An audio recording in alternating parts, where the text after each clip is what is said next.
Begin this morning with the growing wildfire danger in northern and southern California. In Sonoma and Lake counties north of San Francisco, hundreds of residents were forced to flee to safety late Friday as wind-driven flames burned through that dry terrain.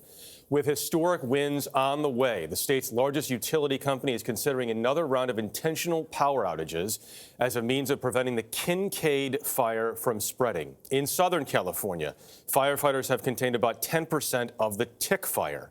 Janet Shamlian is in Santa Clarita, about 35 miles north of Los Angeles. Janet, good morning. Jeff, good morning to you. Thousands of people remain evacuated from their homes this morning, including in this neighborhood, where embers from a small brush fire in the hills nearby were carried here yesterday by those gusting winds and torched this home. But it's what's ahead, forecasters are saying, that could be far worse. More than 4,000 acres consumed and at least 40,000 residents forced to leave their homes. The wind-driven tick fire is burning through canyons and neighborhoods in Santa Clarita. You have to be physically ready. You have to have all your things ready to leave, this time of year. Kevin Kinney watched his neighbor's house destroyed by flames. So that missed you by 2 houses. Yeah. At least 6 homes have been consumed by the fire. 7 others have been damaged. I'm overwhelmed, depressed.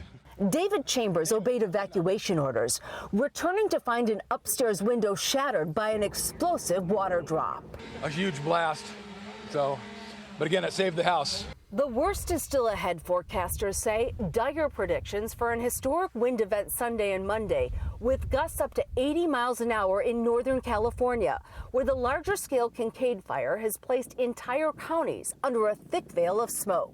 We are preparing for what is likely going to be a widespread safety shutoff. The state's largest utility, PG&E, warned it may cut electricity for a 3rd time in 3 weeks ahead of the worsening conditions, potentially leaving millions without power. The utility is investigating whether the fire was sparked by a transmission tower that had not been de-energized. They simply did not do their job. California Governor Gavin Newsom was critical of the company. We should not have to be here. Years and years of greed. We will get out of this mess. We will hold them to an account that they have never been held in the past. Back in Santa Clarita, some residents have made their way home.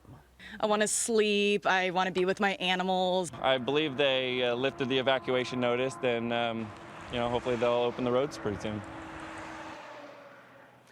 So PG&E will decide today on cutting off power to 2 million people in Northern California. That would be a historic power shutoff. But this storm that's supposed to come in, this windstorm, is also being called historic and extreme. And the problem with it, Michelle, is that it's going to last for many hours. Yeah, rough time out there for a lot of Californians. Janet, thank you.